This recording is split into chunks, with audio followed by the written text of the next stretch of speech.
Pemirsa, di tengah kencangnya isu reshuffle Kabinet PDI Perjuangan melalui Wasekjennya, Ahmad Basarah menyarankan agar Presiden Joko Widodo membuat terobosan politik dengan menarik salah satu parpol di Koalisi Merah Putih untuk bergabung di Kabinet. PDI Perjuangan mengakui Koalisi Indonesia Hebat lemah di parlemen sehingga tidak maksimal mengawal program-program pemerintah. Jokowi juga diminta bersikap realistis melihat kondisi politik saat ini. Akan seperti apa konstelasi politik di parlemen jika akhirnya Jokowi memilih menteri dari KMP. Mungkinkah menteri dari kalangan profesional murni akan tersingkir jika KMP akhirnya masuk dalam kabinet? Bagaimana pula kredibilitas dan independensi kabinet jika semuanya diisi oleh pentolan partai politik? Kita akan mendiskusikannya langsung dengan narasumber pengamat politik Indria Samego dan juga politikus dari PDI Perjuangan. Yang sudah hadir di sini adalah Ketua DPP PDI Perjuangan Andreas Parera. Selamat sore Pak Andreas dan Pak Indria. Selamat sore. Ya. Saya klarifikasi ke Pak Andreas terlebih dahulu. Ini statement dari Wasekjen Ahmad Basarah menyarankan Presiden Jokowi memberi kursi menteri bagi partai politik non pemerintah atau dari oposisi. Ini suaranya Megawati, suaranya Pak Ahmad Basarah sendiri atau sudah jadi kesepakatan dari PDI Perjuangan? Yang pasti kita dengar dari Pak Ahmad Basarah kan sampaikan itu, dan sebenarnya juga ya ada hal positifnya dari sudut pandang PDI Perjuangan sebagai partai pemerintah. Artinya kita di dalam pemerintah kita lihat komposisi di parlemen dan dalam rangka memberikan dukungan pada Pak Jokowi, Presiden dan Wakil Presiden. Tentu ini suatu hal yang ya positif. Oke, artinya sudah disepakati atau tidak Pak Andreas sebenarnya? Soal sepakat atau tidak itu Presiden yang memutuskan gitu. Oke. Jadi ini tapi posisi partai seperti Presiden. Apa? Posisi partai memang mendukung seperti itu atau persoalannya bagaimana? Juga sekarang kan kalau PDI Perjuangan kan sudah merasakan semua gitu ya. Pernah menjadi oposisi, sekarang menjadi partai yang berada di pemerintah gitu. Oleh karena itu persoalan juga apakah teman-teman di KMP itu mau gitu. Okay. Nah, juga dalam posisi ya ketika misalnya PDI Perjuangan dulu, Prof, kami tetap berada pada posisi oposisi gitu. Dalam arti apa? Kita juga bangga menjadi oposan gitu. Iya. Ketika itu Ibu Mega selalu mengambil posisi itu gitu. Oke, dalam arti apa? Persoalan mencari kekuasaan itu tidak selalu harus ada di dalam pemerintahan. Iya. Nah di dalam konteks ini saya kira juga harus mereka yang bergabung juga harus memberikan komitmen untuk memberikan dukungan pada Pak Jokowi dan Pak JK gitu. Okay. Jangan kemudian menjadi partai pemerintah rasa oposisi gitu.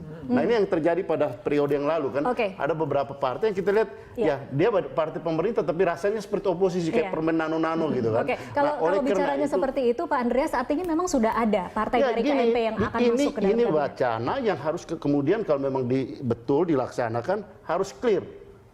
Harus clear dalam arti ada pembicaraan-pembicaraan yang menyangkut kesiapan, kesepakatan memberikan dukungan itu gitu. Sudah ada belum? Sehingga dengan demikian ketika menjadi partai bergabung di dalam pemerintahan itu kemudian juga mempunyai konsekuensi gitu. Tanggung jawab sebagai pemerintah. Sudah ada belum? Kemudian persoalan lain Mbak Lita, persoalan lain ketika saya kayak misalnya saya sebagai partai ketika itu tidak memberikan dukungan pada Pak Jokowi dan Pak JK, konstituen saya kan melihat saya, oh kami dulu berbeda posisi gitu. Tapi sekarang dia masuk di dalam pemerintahan, itu juga ada tanggung jawab moralnya. Saya kira persoalan ini masih di dalam pembicaraan dan saya kira teman-teman KMP juga akan berpikir dan mempertimbangkan itu. Kalau mau ya silakan. Oke, Pak Andreas saya tanya lagi, sudah ada atau belum pembicaraan? Ini wacana yang disampaikan oleh Pak Baskara dan saya kira keputusan itu ada di pemerintah, ada di Presiden. Oke, baik. Saya tanya ke Pak Indria. Ya. Pak Indria, apa sih konsekuensinya dari kemudian memilih atau seberapa penting sih situasinya saat ini sampai kemudian PDI mendesak atau meminta Jokowi untuk mempertimbangkan opsi mengambil menteri dari partai oposisi?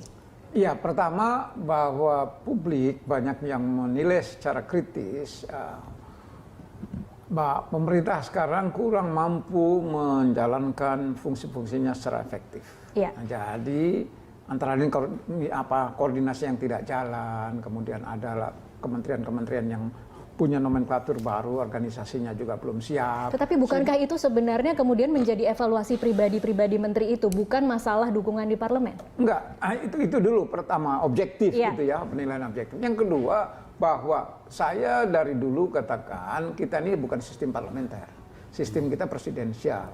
Nah, jadi tidak ada oposisi secara permanen itu.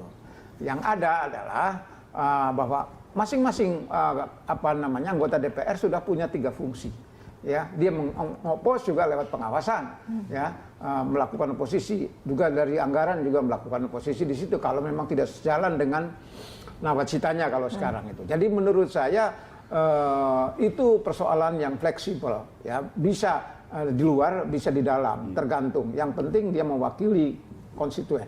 Yang ketiga, bahwa ini kembali lagi pada hukum besi politik. Tidak ada lawan dan kawan abadi gitu ya. Semua bisa ini. Tapi yang lebih penting menurut saya memang pemerintah itu harus lebih efektif.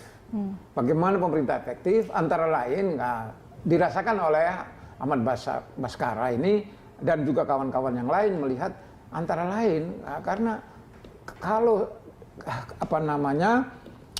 hubungan antara KIH KMP seperti sekarang itu tidak menguntungkan.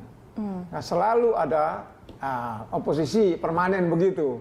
Ya, dan oposisi di Indonesia tidak seperti di negara lain. Kalau negara lain oposisi itu lihat program. Kalau programnya berbeda ini, tapi di sini kan lihat orangnya. Bukan kawan kita. Jadi diopos gitu kan. Padahal mungkin saja programnya itu demi kepentingan bangsa. Jadi misalnya dalam kaitannya dengan soal dana dapil misalnya kan, ya itu kan kenapa muncul itu? Karena mungkin ada distrust gitu kan, distrust eksekutif tidak bisa menjalankan, makanya mereka minta bagian gitu. Mestinya nggak boleh begitu. Kalau fungsi legislasi, pengawasan dan budgeting sudah jalan, maka dana dapil dan lain-lain serahkan pada implementer. Implementer itu eksekutif gitu. Jadi ini yang menunjukkan bahwa tata kelola pemerintahan secara baik itu masih memprihatinkan. Oke, baik. Pak Andreas, sebenarnya kalau dirasakan di parlemen sendiri, seberapa sih sebenarnya kelemahan atau merasa tidak cukup aman posisinya dari KIH, sehingga kemudian merasa harus ada yang masuk nih dalam kabinet supaya posisi di parlemen lebih kuat? Ya, saya kira proses yang berkembang selama ini sebenarnya sudah mencerminkan itu gitu. Artinya kita melihat real politiknya gitu yang berada di parlemen. Dalam arti bahwa tetap saja bagaimanapun keputusan-keputusan itu memerlukan dukungan dari komposisi jumlah anggota yang ada di fraksi itu gitu.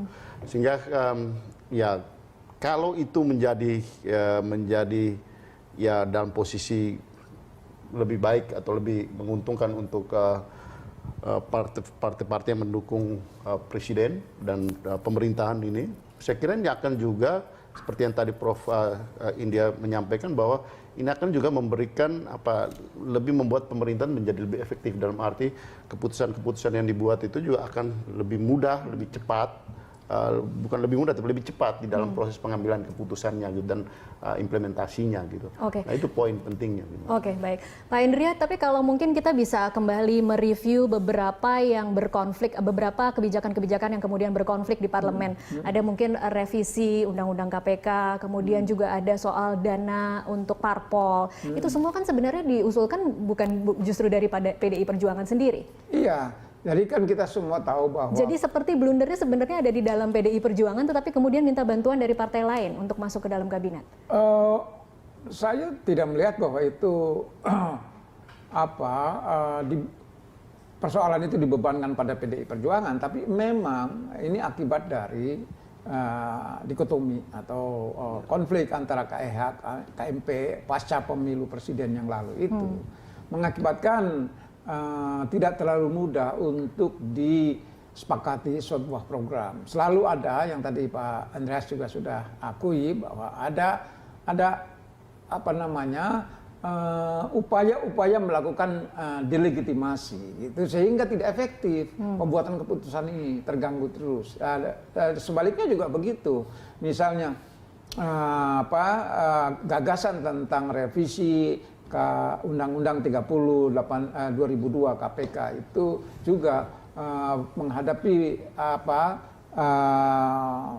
resistensi yang begitu kuat karena adanya perbedaan-perbedaan bukan di dalam substansinya, tetapi karena memang dari awal sudah pokoknya sudah bahasa Jawanya pokoknya gitu. Nah itu oposisi gitu. Nah ini kan tidak bagus untuk pemerintah yang sudah seharusnya membuat keputusan-keputusan, menjalankan keputusan secara lebih efektif. Baik, pertanyaannya sekarang kalau kemudian diajak bergabung, akankah kemudian menjadi jaminan bahwa posisi pemerintah atau semua kebijakannya akan aman di parlemen? Kita akan bahas nanti di segmen selanjutnya. Pemirsa tetaplah bersama kami.